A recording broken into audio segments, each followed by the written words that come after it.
Şimdi ben oksijen çekince kanım temizleniyor. Doğru mu İrfan? Çok mu normal ya? Çok mu normal yani? Ağaç bir istihale makinesi. Karbondioksiti alıyor, çeviriyor, oksijeni veriyor. Peki ben bunun formülünü biliyor muyum? Biliyorum, fotosentez. Peki ben bunun formülünü biliyorum diye neden böyle olduğunu da anlamış mı oluyorum? Yani bir şey bir şeyden önce gelince o onu tetikliyor, sebebi o mu oluyor? Neden ağaç bu işi yapıyor? Neden yani? Tam nasıl yaptığını anladık. Zannediyoruz ki İrfan. Tamam ya, bu formülü belli zaten, bu yüzden oluyor diyoruz ve şaşırmamızı yitiriyoruz. Biz bu şaşırmamızı yitirirsek kainattaki bu düzenin mucize içerisinde oluşunu da biz anlayamayacağız. Yani şimdi bir papağanı oluşturan bütün maddeleri, protein, amino asit, karbonhidrat, yağlar, aklınıza ne geliyorsa bunların hepsini şurada biriktirdiğimi düşünün. Hepsini şuraya biriktirdiğimde istediğiniz laboratuvar ortamını, istediğiniz teknolojiyi, istediğiniz ne lazımsa hepsini size sağladığımı ve oluşturduğumu düşünün. Buraya onları sağladığımda o papağanın oluşmamasının sebebi ne? Yani sen o papağanın nelerden oluştuğunu söylediğinde ve o maddeleri getirdiğinde o papağan oluşmuyor. Ama sen o papağan bu yüzden oluştu, zaten bir spermden oluştu, yumurtadan oluştu falan. Ha içinde şu şekilde bir şöyle oldu, mitoz bölünme oldu falan. Bunları söylediğinde mi o papağan oluşuyor? Yumurtadan papağan çıkıyor. Biz buna şaşkınlığımızı yitiriyoruz. Demek bizim temel düzen noktasından önce bir problemimiz var. Kainatta gözlemlenebilir şeyleri bir matematiğe döktüğümüzde bunu tamam, bu matematik mi yapıyor canım diyoruz. Mesela şimdi şurada yangın çıksa, yangın tüpü dışarıda. İlk etapta buradan neyi dökersiniz yangına? Su dökersiniz. Şimdi suyun biraz içerisini analiz edelim. Oksijen ve hidrojen var. Yanıcı ve yakıcı. Şimdi ben bir elime benzin alsam, bir elime ateş alsam, gidip bir yangın söndürsem şaşırmaz mısınız? Yani tamam H2O tamam 2 hidrojen yok. Şimdi sen bunu söylediğinde bunların birleşmesinin neden suyu oluşturacağını anlamış mı oldun? Bunlar birleşince neden su oluşturuyor? Onu da söyle. Niye birleşti? Şimdi normal değil, anladın mı? Benim kirpiğim gözüme çok yakın. Ama kirpiğimdeki işleri yapan atomlarla gözümdeki işleri yapan atomlar neden birbirine sınırlarına tecavüz etmiyorlar? Bak, gözün üzerinde kaş olur. Tamam, sen bu düzeni okudun, anladın, eyvallah. İyi de neden yani? Neden bu düzen sürekli devam ediyor? Senin kainattaki olayları gözlemlemen demek onların nedenini anladığın anlamına gelmiyor. Yani bir ufak su parçasından neden Muhammed oldu? Nasıl oldu? İşte önce böyle bir su parçası oluyor, dölleniyor, ana rahmine gidiyor, işte zigot oluşuyor, şöyle oluşuyor, böyle oluşuyor falan. Tamam, sen bunu anlattın diye mi oldu yani? Neden? Senin buradaki hücrelerin tırnağını neden uzatıyor abi? Abi şurada proteinler ters bağlanırsa kreatin oluşur ve tırnak uzar. Tamam, neden? O et ne için Muhammed oldu? Ya ne gayesi var yani? Ne şuuru var yani? Neden? Sen bunu nasıl açıkladığında bitti mi iş? Şimdi biz kainata öncelikle bu bakışımızı kesip atmamız lazım. Bize anlatıldığında şaşırma yetimizi tamamen yitiriyoruz. Tamamen yitirmişiz. Benim vücudum uyuduğu anda metabolizmayı kısar ama vücudum oksijen almaya devam eder. Neden? Şuurum kapalıyken neden? Bak, nasılını da demiyorum. Neden oksijen almaya devam ediyorum? Neden? Çünkü şuuruma kalsa ben kesin unuturum bunu. Bir yerde giderim. Doğru mu? Yani bu işleri formülize ettiğinde nedenini açıklamış oluyor musun? Şimdi birazdan kainatta belli başlı düzenleri göreceğiz. Biz bu düzenleri görünce şöyle zannediyoruz. Zaten ya karbonun formülü belli yani. Karbonun formülü yapıyor bunu. Allah Allah. Karbonun formülü bunu yapabilir mi ya? Formül o ya. Ben binanın projesini önünüze atsam binayı çizer mi? Yapar mı? Boyar mı? Aşağıda 4 tane kolon boyayacağız. 10 tane telefon açtık bugün ya. Yani o projeyi ortaya atacağım. O proje bunu yapmayacak ama senin yazdığın formül beni yapmış olacak. Yani DNA'nın içerisindeki bütün kodlamalar var ve beni DNA mı yapıyor? Bu mu yani? Bizde olay ne biliyor musun? Bir şeyden önce bir şey salgılanıyor ve biz onun ana sebep zannediyoruz. Ya kardeşim, geçen de aşık oldum. Neden oldun? Çünkü şu hormon salgılandı. Yani hormon aşktan önce geliyor diye aşkı hormon mu yaptı? Yani Allah sana tabii ki hormonla gösterecek. Ne yapacak yani? Elektrik mi bağlasın sana? Yani bir şeye sebep yapması lazım. Bu sebepler içerisinde de hormonu sebep yapmış buraya. Ama hormon aşktan önce geldiği için abi hormonum geldi o yüzden aşık oldum falan. Böyle bir şey olabilir mi yani? Neden yani? O hormon neden geldi yani? Sen neden aşık oldun? Ne biliyor musun? Tamamen bir mucize. Tamamen. Az önceki papağanın bütün ham maddelerini buraya koyayım. O papağan uçamıyor. O papağan nefes alamıyor. Ne eksik biliyor musun o muazzam karışımda? Hayat eksik, hayat. Can eksik, ruh eksik. Bak, papağanla ilgili ne lazımsa en kalitelisini protein, yağ, gram gram verebilirler mi? Verebilirler değil mi abi? Zaten insanlığın ham maddesi yani azot, karbon, hidrojen, oksijen. Yani bunun temelini zaten her türlü verebilirler yani. Sen de bu 4 unsurdan oluşuyorsun, ben de bu 4 unsurdan oluşuyorum. Ama benim bunları yapmam ortaya uçan bir papağan çıkarmıyor. Peki şu anki papağan neden uçuyor yani? Bu maddeler onu mu uçuruyor? Saçma oluyor yani. Değil mi? İşte burada insan aciz kalıyor mu? Kalıyor. O zaman o papağanın gakkak etmesi mucize arkadaş. İnsanın aciz bırakan şey nedir? Mucizedir. Ben aynı ham maddeleri toplayıp o papağanı uçuramıyorsam İrfan, o papağanın uçması mucize arkadaş. Sen yani onun içerisinde papağanın sindirim sistemi böyle çalışır. Tamam, izah ettin. İzah ettin diye mi çalışıyor? Şimdi neden kavramını doldurabildin mi? Papağan vücudundaki organların işlevselliğiyle şu kadar protein, şu kadar yağla uçmaya ve hayatına devam ediyor. Tamam da yani neden? Kulağın neden duyuyor? Nedeni ilginç yani. Nedeni için bir mahiyet bilmek lazım. Bunu yaratan sanatkarın bir talebi var. Şimdi mesela bu odada her şey benim hakimiyetimde, tamam mı? Yani gık etsem nefes alamazsın bak. Ne oldu? Ne diyorum? Çay ver. Uzatıyorsam çay ver diyorum. Kulağı veriyorsa gayesi var. Şimdi sen onun yaratıcısıyla yani vahiyle bu ilişkiyi kuramadıktan sonra bomboş. Şimdi bu kainatta düzenden önce biz şaşkınlığımızı bir anlamamız lazım. Çünkü Kur'an atomu paramparça etmiş ama yaratıcıyla ilişkiyi kuramamış bir insana Kur'an cahil diyor. Hem de kitap yüklü merkep diyor. Eşek diyor yani. Ama köyde içinden gelen bir tefekkür ile ya Rab kurban olduğum ya. Daha geçen tırpanla elimi kestiydim. Sen nasıl dikiyorsun bunu kurban oldum? Ben hanıma gömleği dik diyorum 3 gündür unutuyor. Sen bunu gözümün önünde nasıl dikiyorsun kurban oldum? Ben nasıl sana inanmam ya? Diyen bir kişiyi alim diyor Kur'an. Gözünün önünde yaranı dikiyor ya. Böyle bir şey olabilir mi ya? Ya şurayı hatırlıyorum. Böyle yarıktı ya. Böyle etin içi gözüküyordu. Nasıl dikildi buraya? İğne yok, iplik yok. Arkadaşlar nasıl dikildi ya? Nasıl dikildi ya? Üstü nasıl kıl oldu yine ya? Allah Allah. Çok ilginç yani. Şimdi burada abi işte orada al yuvar ve ak yuvarların gelmesiyle. Ya arkadaş neden geldi onlar? Neden ya? Neden? Bunlar nedenini açıklıyor mu Sinan? Abi oraya hücrelerin gelmesiyle bak orada da omega 3 alırsan 10 numara gelirler. Tamam. Bir kural ve yasa itibariyle, adetullah itibariyle, sünnetullah itibariyle gelebilirler. Ben diyorum ki neden? Bu hücreler kesilen yerime neden yardıma geliyor? Bunu soruyorum. Çoğu zaman dostumuzu arıyoruz, dostumuz gelmiyor. Geliyor mu abi her zaman dostumuz? Gelmiyor. Neden yani? Şimdi abi öncelikle gafletle hayret zıt cümlelerdir. Hayret edemezsek gaflet ederiz. Kainatta muazzam bir düzen var ama bu düzen hiç normal bir düzen değil. Bunu bir anlamamız lazım. Bak uyuduğu yerde saçı uzadı Sinan'ın. Neden ya? Kirpiği de uzasın aynı. Ya neden? Kulağın da uzasın. Şimdi bu düzen noktasında önce bizim eski alıştığımız standartların hepsini yok etmemiz lazım. Kainat kitabını yani Allah'ın ne ayetlerini murat? Mücessem ayetlerini temaşa etmemiz lazım. Senin kaşın gözün mücessem ayet mi? Mücessem ayet. Peki yapılan evdeki börek? O da mücessem ayet. Bunları ciddi manada incelemek zorundayız. Bu inceleme işine girince en çok zorlanacağımız şey eski fen bilgilerimizden dolayı şaşırmamızın gidecek olması. Bunu izah edebildim mi İrfan? Yani o formülü veriyor diye nedeni vermiyor yani sana. Burada şaşırmak zorundasın. Çünkü şimdiye kadar bize gelen öğretilerde her gözleme yorum yapıldı. Sizin Kayseri'de o köyünüz vardı ya. O köyünüze baban anan mahsul ekerdi ya. O mahsulü de gelip bulut şöyle bir beslerdi ya. Hayat verirdi ya. Çünkü tabiat ana böyle istedi. Sen niye yorumunu katıyorsun ki oraya? Senin yapman gereken şey gözlem. Mahsul verildi mi? Var mı mahsul? Var. Toprak var mı? Var. Bulut var mı? Var. Tam bundan sonrasını sen o insana söyleyemezsin. Bundan sonrası bilim olmuyor yani. Bundan sonrası yorum oluyor. İşte bizim zihin buradan kirletildi. İnsanlığın ilk varoluşundaki evrim süreci. Ya arkadaş sen elle tutulur. Laboratuvar ortamına girmiş. Bilim sayılabilecek. Gözlemlerini bizimle paylaş. Niye yorumunu paylaşıyorsun? Dünya dönüyor. Şimdi yani böyle cümleler klasik gibi gelecek ama kainatta bir mantığı olmadan değil mi? Bizim gibi şuurlu insanların hayatında böyle düzenli, periyodik ve yörüngeden sapmayan eylemler pek görülmeye uygun değil. Mesela benim arabam her gün evde kendini park edip ve buraya tekrar gelip park etmiyor. Ya da sizin iş yerinin rafları her gün sabah kendisini düzenlemiyor yani. Bunlar şuurlu bir şekilde bu işi yapmazken dünyada dönüyor işte be kardeşim. Bu çok inandırıcı olmuyor. Anladın mı demek istediğimi? Dünyada bir dönme eylemi var diyeceksin ve sonra da ben kendi yorumuma göre Allah Allah yani sanki döndürülüyor gibi. Bu da benim kendi yorumum olacak yani. Bundan sonrası insanların özgür iradesine kalması lazım. Biri inanır, biri inanmaz değil mi? Ama yorum yani bize ilk veriliş evresinde gözlem kısmı eyvallah. O kısım zaten sabit bilim kısmı. Ama yorum kısmı hayır yani. Yorum bilim değil yani. Orada bize yorum olarak iteledikleri. Ya çiçekler de bize işte bu şekilde fotosentez. Tabii niye yapıyorlar? Çünkü çiçekler tabiat ananın evlatları. Lale, sümbül, bülbül falan diye. Ya sen orada o yorumu yapamazsın yani. Sen gözlemini söyleyip bize geçmen lazım. Mikro alemde de dönen hücrelerim var. Mesela benim yapı taşlarımla şunun içindeki en alta indiğimizde yani kuarklara kadar indiğimizde farkımız yok yani. Yani baktığında böyle akışkan bile diyebiliriz belki yani. Birimiz tahta, birimiz insan. Farklı oluyor yani ve hareket eden en temelde titreşim var. Titreşimin üstünde hareket var ve onun üstünde de hareketsizlik var. Mesela bu da çok garip bir şey. Bir de kardeşim bak şu şaşırmaya girelim. Abi bak şu da atomlardan oluşuyor mu? Bak birbirine karıştı mı su? Karıştı bak. Biraz da çay alayım. Çay kolonya birbirine karıştı mı? Karıştı. Oradan şu peçeteyi alayım.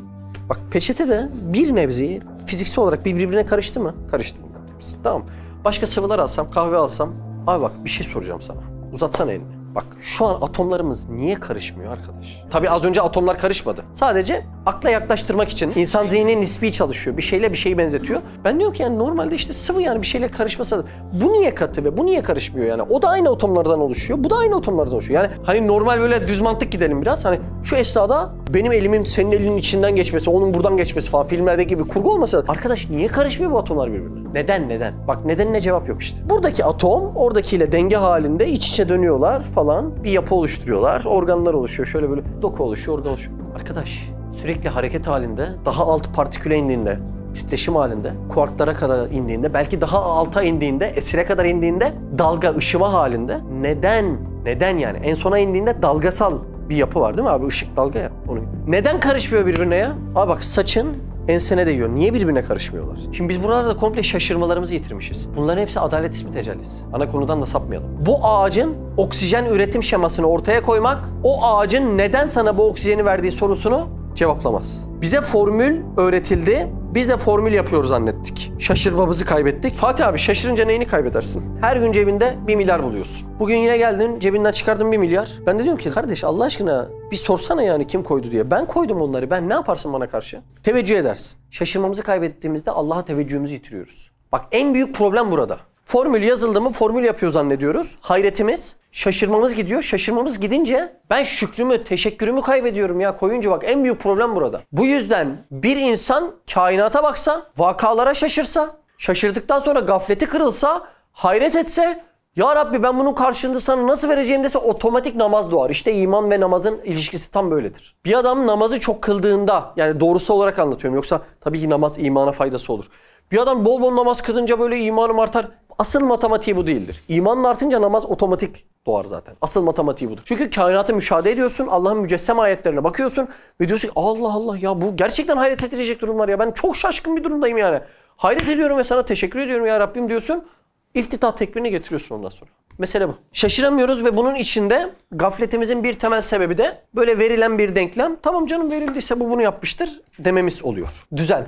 Düzenin zıttı ne? Kaos. Kaşı gözünün yerine kadar bir düzeni tefekkür edebilirsin. Ama şunu daha önemli düşünmen lazım. Şimdi bir yağmur tanesinden sonra ağacın kayısı vermesini bilim sadece sıralama olarak sana anlatabilir. Yağmur yağdı. Senin de toprakta bir tohumun vardı. Ektiğin. Tohumun derken sanki tohumu sen yaratmış gibi oldu değil mi? Bulduğun bir tohum vardı yani. Tohumun olması için tohumu da yaratabilmen lazım haşa. Bir tohum vardı. Kayısı diyorlardı. Hem de bilmem ne şekerpare kayısı. Onun bile envai çeşidi var. Toprakla buluşturmuştun. O esnada ne yağdı abi? Yağmur yağdı. Ardından tohum patladı ya da öldü dedi diye geçiyor. Çünkü ilk evrede oksijenli solunum yapıyor. Onun ilk neşvi nema bulmadan önceki evresine ölüm diye de geçen var. Tohumun ölmesi yeni bir hayata dirilmesi oluyor değil mi? Ondan sonra fidan oluyor, filiz oluyor falan, büyüyor, ağaç oluyor. Aradan yıllar geçiyor. Mesela bilmiyorum bir kayısı ağacı belki 2-3 yılda bir meyve veriyordur. 2-3 yıl sonra yani. Bir fıstık ağacı 12-13 yılda değil mi? Bir meyve veriyor falan. Şimdi bilim sana bunun sıralamasını anlattı. Dedi ki önce tohumu böyle yapacaksın. Ondan sonra bak bir de gübre var ya gübre. Üf böyle güzel bir yayacaksın ekeceksin ki o kayısı var ya lezzet olur falan. Sıralamasını anlattı. Bunun neden ve nasılını bize açıklamış oluyor mu sıralamasını anlatınca? Kayısı bu şekilde böyle alıyor. Arkadaş bak bir şey soracağım. Toprak neden o tohumdan kayısı verilmesine yardımcı oluyor? Neden? Bak toprakta bir gıdım şuur olduğunu düşün. Şu an yeryüzünde en zengin adamların bir kısmı toprak ağası dediğimiz adamlardır. Bir parça şuuru olan topraktan o kadar para kazanıyorsa o toprağın kendinde şuuru olsa bize ne yapar? Bir parça düşün. Başka hiçbir şey düşünme. Bak abi 4 temel şeyin genetiğinde hakim olma vardır. Ana asırı, unsur. 4 temel unsur deyince akla şu da gelecek. Hava, su, ateş, tahta. Toprak. Bu dördünün genetiğinde abi hakim olma vardır. Çocuğun suya düştü, ay bu yavruyu boğmayayım der mi? Demez. Hakim olma onun genetiğindedir. Elini ateşe uzattın lan bu Müslüman da yeni abdest almış yakmayayım der mi? Demez. Toprağın genetiğinde de bu hakimiyet var. Tohumu bana atarsan kökünü alırım diyor. Ağacın kökü nereye kadar gidiyor? Öbür köye kadar ağacın kökü gidiyor. Öbür köye kadar. Şimdi genetiğinde hakimiyet olan bu unsurlara tohum atıyorsun. Yaz geliyor İrfan koparıp kayısı yediriyor sana. Neden abi neden? Neden yani? Genetiğinde, adetullahında hakimiyet olan toprak. Hayırdır ya? Şuurlusun düşün biraz ya. Kardeş kardeşe götürmüyor 1 kilo kayısı belki. Hani öyle kötü örnek olsun diye söylüyorum. Hayırdır bu toprak her ektiğimde. Sürekli üstüne basıyorsun. Yapmadık şey bırakmıyorsun. Garip değil mi abi yani? Peki bilimin bu kayısı oluşumunun sıralamasını vermesi bunun nedenini açıklıyor mu? Bizler gibi zeki insanların ancak 15-20 senede öğrenebildiği fizik, kimya, biyoloji kanunlarının sıralanışını anlatmamız, olayın nasıl ve ne için olduğunu anlattığımız anlamına gelmez. Tamam, sıralamasını anlattın abi, tohumu ekiyorsun böyle toprakta. Biz de köylüyük. Şöyle böyle ekiyorsun. Ondan sonra sana kayısıyı veriyor. Tam da neden? Senin sıralamayı anlatman, o toprağın neden verdiğini, o bulutun neden yardıma geldiğini, o tohumdan neden o meyvenin çıktığını. Ya bunların neticesi mi oluyor? Çok garip bir şey ya. Koyuncuyla birkaç ay önce bir muhabbet ediyorduk. Koyuncu dedi ki bak abi her şeyi köşeye at dedi. Her şeyi köşeye at dedi. O uçak nasıl uçuyor ya dedi. Bak gerçekten başlı başına çok garip. Dedi ki üstünde binlerce konteyner olan gemi nasıl duruyor suyun üstünde dedi ya. Şimdi başlı başına hayret edilecek bir durum ya. Başlı başına. Şimdi ben de bakıyorum yani normal insanım. Belki böyle nispet etmek için adiyattan düşünüyorum. Ama cüzdanıma atınca hiçbir zaman bir Merkez Bankası çıkmıyor. O mavi tavuktan, bahçede o Amerikan yumurtası nasıl çıkıyor ya? O minnacık tohumdan 1001 meyve veren o kayısı ağacı nasıl çıkıyor arkadaş ya? Çeşidi birbirinden farklı. Normal mi bu? Abicim şöyle çıkıyor bak ben anlatayım hemen. Öncelikle çok güzel bir toprak buluyorsun. Maraş Göksu olaylarında. Yazıyorum abi. Günde 2 sulama. Arkadaş neden? Neden? Bak bu duyuyor mu? Bu duyuyor mu? Neden? Yani aynı kökten oluşmuyor mu abi? Hücre değil mi bu da? Abi yapısı aynı bak. Ben diyorum ki bak bu duyuyor. Bu neden duymuyor? Neden? Bak yan yanalar ya bir karış, bir imren, bir özen de ki ben de duyacağım birader bana ne ya de. Bir şey de yani. Nedir bu düzenin sırrı? Niye kaos yok burada? Ya bir gün gözümü belimde bulmadım ya. Bir uyandım göz belde. Atlet kapatmış. Neden hep aynı düzeni sağlıyorsun bana? Neden? Sen bana mahkum musun ey göz? Neden? Bunca yapabildiğin inanılmaz fonksiyonel işler var. Resmen hakim gibi gözüküyorsun ama her gün yerli yerinde vazifeni yapıyor. Ne istesem emrime itaat ediyorsun. Adeta mahkum gibisin.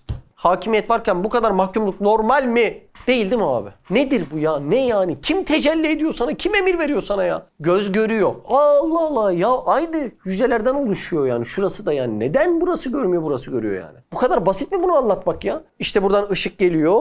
Mercekten görüntü aslında ters geliyor sana. Beynin onu düzen... Bu yüzden görüyorum demek. Ay Allah razı olsun ya. Ya bu nedenini açıklıyor mu ya? Neden arkadaş? Aynı hücrelerden oluşan göz neden görme eylemini yapıyor? Sen bu işi sıralamasına 10-15 yılda çalışıp anlattığın için bu işin neden olduğunu anlatmış olmuyorsun. Burada anlaştık mı? Hep vurgu yapıyorum ama çok önemli. Şimdi ben diyorum ki kainattaki bu düzen modeli var ya. Kainattaki bütün parçacıkların umumunda cari. Ne demek bu? Ne içiyorsun abi? Kahve. İçinde su var mı? Yine H2O mu? Kayseri'deki de mi H2O? Antep'teki? Afganistan? Papua Yeni Gine? Niye hepsinde H2O? Bak düzeni görüyor musun? Neden? Nedenini gene açıklayamıyoruz. Evrendeki düzende birbirinden ayrı parçalar aynı kurallarla hareket ediyor. Kamboçya'daki su, Sinop'taki su aynı mı? H2O mu hep? H2O. Bak güvene bak ya. Kainatta nerede su görürsem şunu diyebilirim. H2O'ya bak ya. Allah Allah mühre bak sen sikkeye bak ya. Ona H2O vurulan sikke ona da H2O vurulmuş. Çok garip ya. Bilim suyun 2 hidrojen bir oksijenden oluştuğunu defalarca gözlemler. Kaç kez gözlemler bunu? 3 kez, 5 kez, 3000 kez değil mi? Girdik laboratuvara. Peki kainattaki bütün suları tek tek analiz eder mi? Etmez. Bir yerden sonra ne yapacak? Genelleme. Gördün, deney gözlem yaptın, sıralamasını yaptın. 3 kez, 5 kez artık neyse. Ardından ne yapacaksın? Genelleme yapacaksın. Kainattaki bütün su denenmiş midir? Hepsi laboratuvara girdi mi? Hayır. Ama hepsi kesin H2O mu? Evet. Nereden biliyoruz? Çünkü belli bir sıralamadan sonra biz düzene iman ediyoruz. Yakaladın mı? Allah'a iman etti. Geçen Kayseri'ye gittik. Laboratuvarda suyu denedik. Elbistan'a gittik, Konya'ya gittik, Erzurum'a gittik. Denedik. Buraya geldim dedim ki ya İrfan kardeş bu H2O bilmiyor musun ya? %100 mü? Şuna H2O'ya basar mısın evine? Basar insan değil mi? Ya gel canımı al ya bu H2O. Kesin mi? Kesin değil mi? Biz hep diyoruz ya. Kardeş bak siz sıfatları bir tanısanız o sıfatların, isimlerin kime ait olduğunu anlayacaksınız. Adam kainatta düzene muazzam inanıyor. Bunun hep H2O olduğuna inanıyor mu bu adam? Peki benim sürekli spermden olduğuna inanıyor mu bu adam? İnanıyor değil mi? Bak bu adam düzene o kadar çok inanıyor ki mucizeyi inkar ediyor artık. Ay nasıl yarılacak ya? Hayırdır düzene çok mu iman ettin? Anladın mı? Bak adam ya bırak nasıl miraca çıkacak haşa. Ya nasıl çıkacak? Niye böyle diyor İrfan? Adam ifrat derecede yani normalin üstünde düzene imanı var adamın. Kardeş bak ay hiç yarıldı mı ya gördün mü hiç yarıldığını? Görmedim diyor. O zaman ay 2'ye yarılamaz diyor. Adam ifrat derecede farkında değil. Düzene o kadar iman ediyor ki. O kadar iman ediyor ki düzene. Ya hadi canım caminin 3 kapısından çıkmış aynı anda Bursa'da. Saçmalamayın arkadaş. Adam bir insanın bir kapıdan çıkacağına o kadar iman etmiş ki o düzene. Anladın mı? Ama ne derecede? İfrat derecede, yani normalin üstünde inanmış adam. Yani adamda bir iman var. Adam düzene, yani bu kainatta kaos var mı? Ya sen düzene ne biçim inanmışsın, ne kaosu ya? Adam düzene olan inancından mucizeyi inkar ediyor, mucizeyi. Ey yavrum ey ya. Anladın mı Sinan? İfrat derecede inanmış düzene. Bilim suyun 2 hidrojen bir oksijenden oluştuğunu defalarca gözlemler ve yeryüzündeki tüm suları bu deneye tabi tutmanın genellemesini yapar. Bu genellemeyi nasıl yapabilir? Kainatta sürekli devam eden düzene inanarak yapabilir. Suyun donmasından tutun fotosenteze kadar aynı kurallar caridir, geçerlidir. Adamın düzene inanca bak ya. Her şeye inansın, hiçbir şeye inanmasın. Boş koy. Boş koy, köşeye at. Adam isim ve sıfatlara inanıyor, farkında değil. O adam köye gidip o limonu ekiyor mu kardeş? O zeytini ekiyor mu? Neye güvendin de ekiyorsun? Hayırdır? Ben o düzene inanmışım kardeş diyor. Ameliyle diyor. Ya neye inandın sen?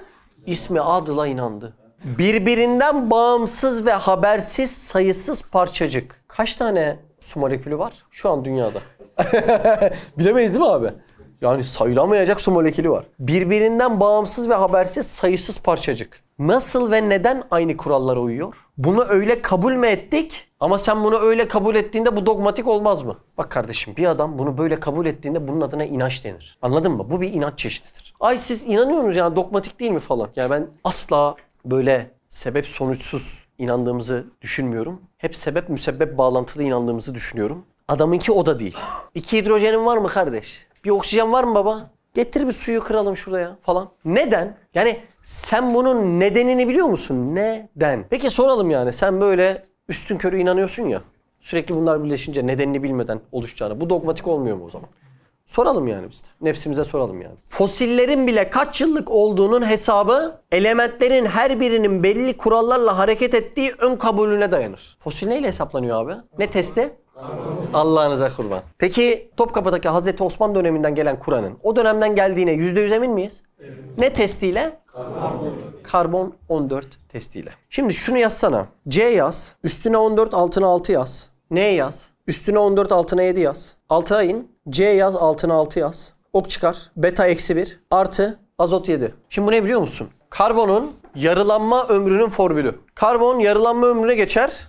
Bir kısmı azot olur, bir kısmı da beta ışıması olarak geçer. Karbonun yarılanma ömrü saniyesine kadar asla değişmez. Ve insanlar bu düzene güvenerek, güven kelimesi çok hafif kaldı. Bu düzene inanaraktan buldukları kemik, kitap, eski bütün materyallere karbon 14 testini gönül rahatlığıyla uygular basarlar. Peki bu insanlar neye öğrenmiş oldu burada? Bir düzene inandı. Neyin düzeni? Bak arkadaş, karbon 14 testinde karbonun yarılanma ömrü her zaman şu zamana denk gelir cümlesine inandığından dolayı arkadaş bu kemik 312 yıllıktır diyebiliyor. Diyebiliyor mu? Neye dayanarak diyor? Düzene. Çünkü karbon belli bir dönem, belli bir yıldan sonra sürekli bir parçasını azot ve beta ışıması olarak dönüştürür. Ve bu dönüşmeden dolayı karbon 14 testini kainattaki her şeye şuna kadar cari bir şekilde, geçerli bir şekilde uygularlar. Ve hiç şüpheye düşerler mi? Düşmezler. Bugün siz karbon 14 atomunun belli bir yarı ömrü olduğunu bilirsiniz. Bu formülle yarısının azot atomuna dönüşüp beta ışıması yaptığını ve bunun zamanını ispatlarsınız.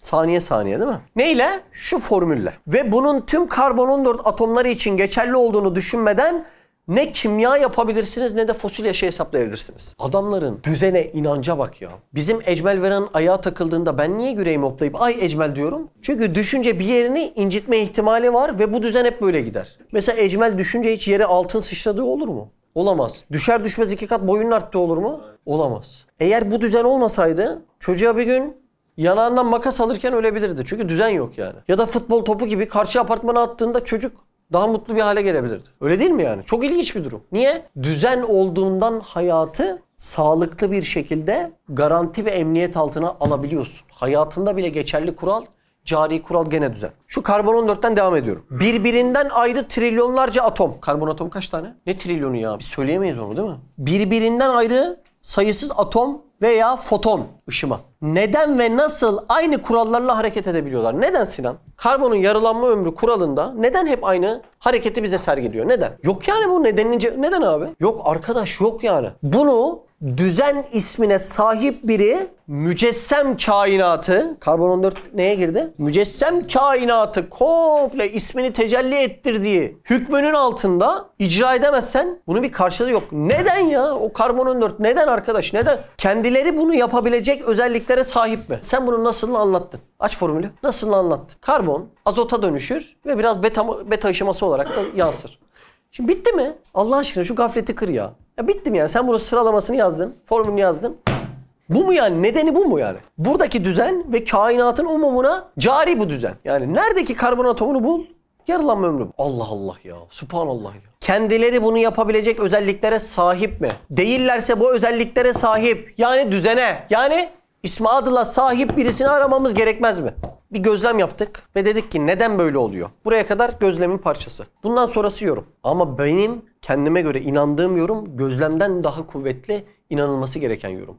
Bunlar adil isminin tecellisidir ve bu isme kim sahipse insan buna inanmak zorunda. İman olgusunu, tevhidi anlattık yani. İşte keşke yorum katmadan buraya kadar normalitede anlatsalardı yani. Kütle çekim yasasından momentum korunumuna kadar hepsi için bu sorular geçerli mi? Ne diyorlar? Yasa yaptı. Yasa iş yapabilir mi ya? Şuraya yazsak bir tane sigara içmenin cezası 150 TL. Ben de yaktım bir ara böyle. Vay lan 150 olmuş diye üfledim böyle. Ya gelip o yasa oradan çıkıp bana iş yapabilir mi? Bunun uygulamacısı lazım ya. Yani sen bu yasanın adını verdin diye. Oldu mu yani? Yapıldı mı demek?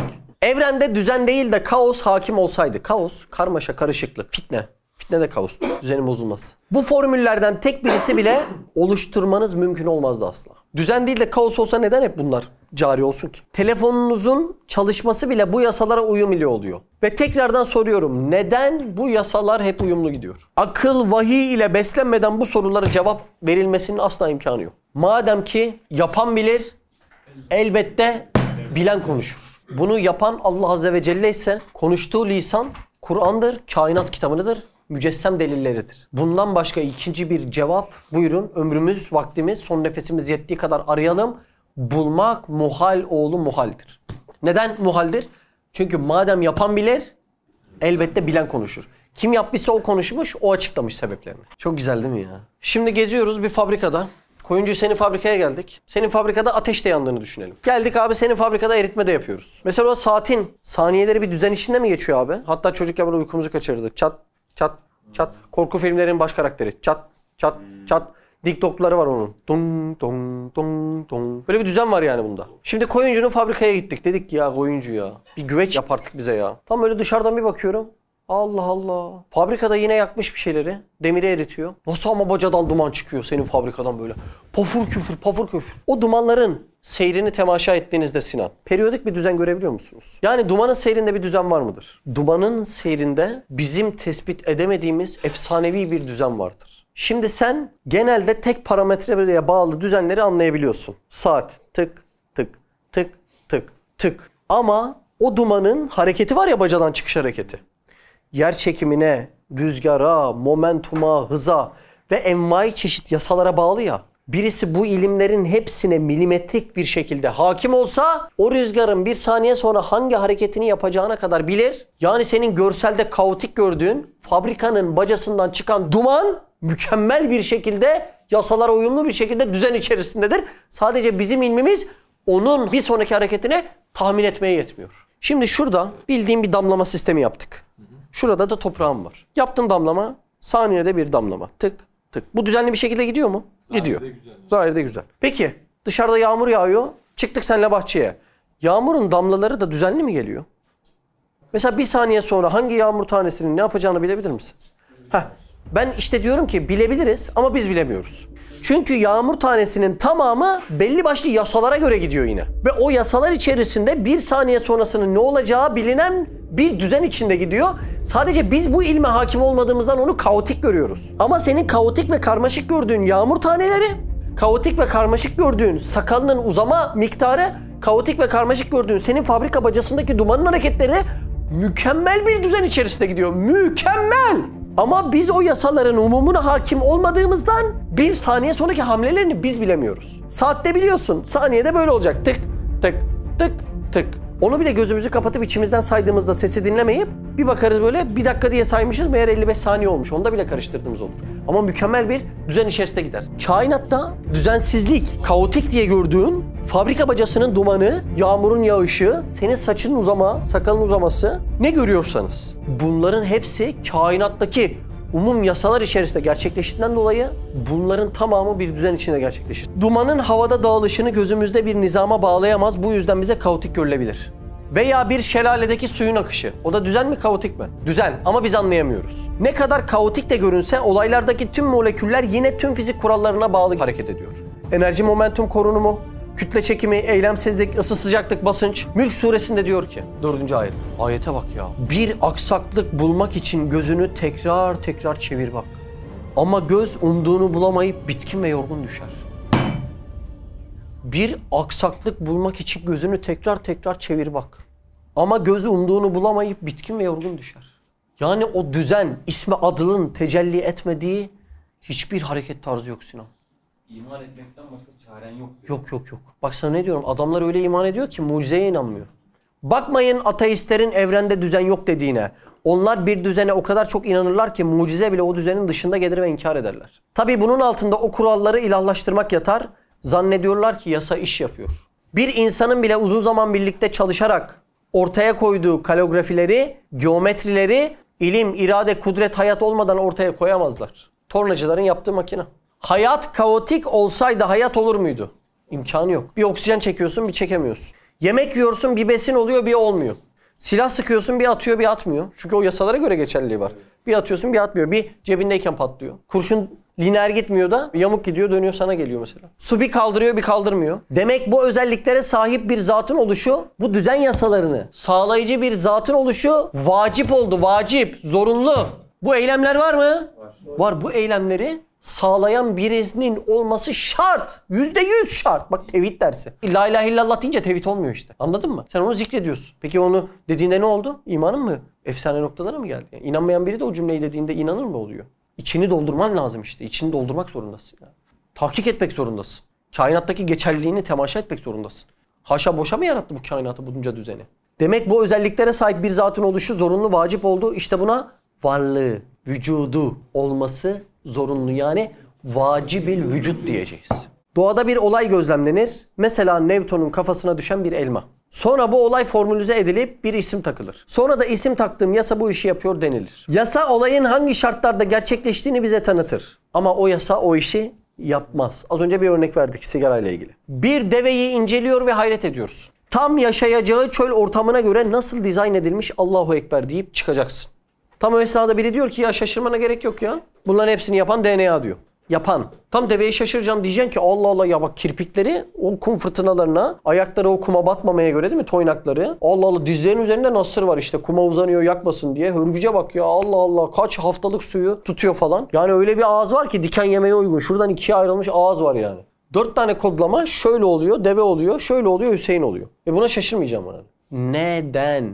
Bak arkadaş o deve süper işe yarıyor ve muazzam kusursuz işler yapıyor. DNA bir projedir, bir yazılımdır. Bunlar Amerika'nın projeleri.